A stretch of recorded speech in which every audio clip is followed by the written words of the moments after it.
Focus చేయాల్సింది దేని మీద, నువ్వు దృష్టి పెట్టాల్సింది దేని మీద అంటే నీ రక్షణ జీవితం మీద. నువ్వు అడగాల్సింది ఏంటి? జ్వరం వచ్చింది తగ్గించు ప్రభు అని కాదు, అది ఎట్లున్నా తగ్గిపోద్ది. అవునా కదా? అది నువ్వు ప్రార్థన చేసినా, నువ్వు ప్రార్థన చేయకపోయినా 2 రోజులు ఉంటుంది, 3 రోజులు ఖచ్చితంగా తగ్గిపోద్ది.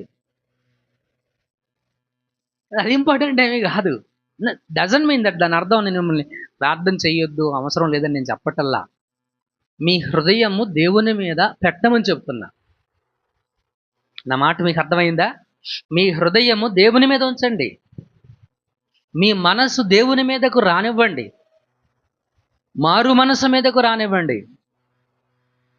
ఖచ్చితంగా దేవుడు అవన్నీ చేస్తాడు. అవన్నీ చేయడానికి నేను అంటలేదు.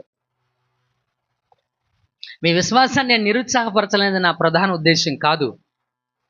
మీ విశ్వాసము అంతకంతకు రెట్టింపు అవ్వాలి. ఎవరి మీద విశ్వాసం? దేవుని మీద. దేవుని మీద మీ నమ్మకం పెరగాలి. దేవుడంటే మీ విశ్వాసం రెట్టింపు అవ్వాలి.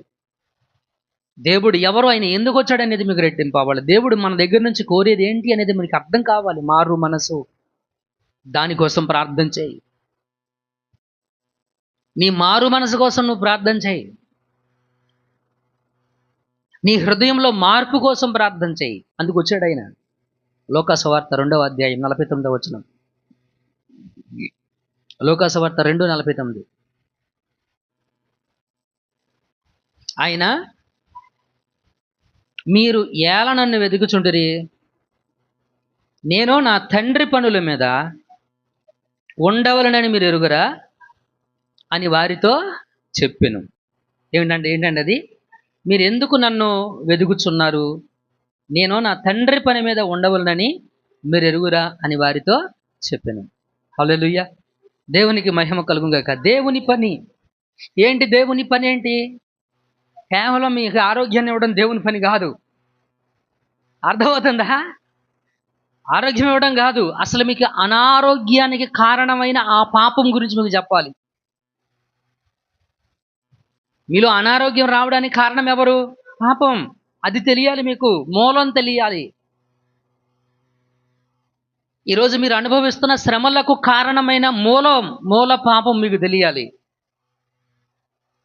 మూల పాపం మీకు తెలియాలి. ఇప్పుడు ఆయన దేవుని పని, తండ్రి పని మీద వచ్చాడు. తండ్రి చెప్పిన పని చేయడానికి వచ్చాడు.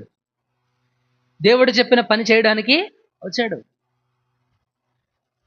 ఒక చోట అంటాడు ఆయన, దేవుడు నా తండ్రి నన్ను పంపిన పని చెయ్యడమే నాకు జీవము ఆహారమై ఉంది.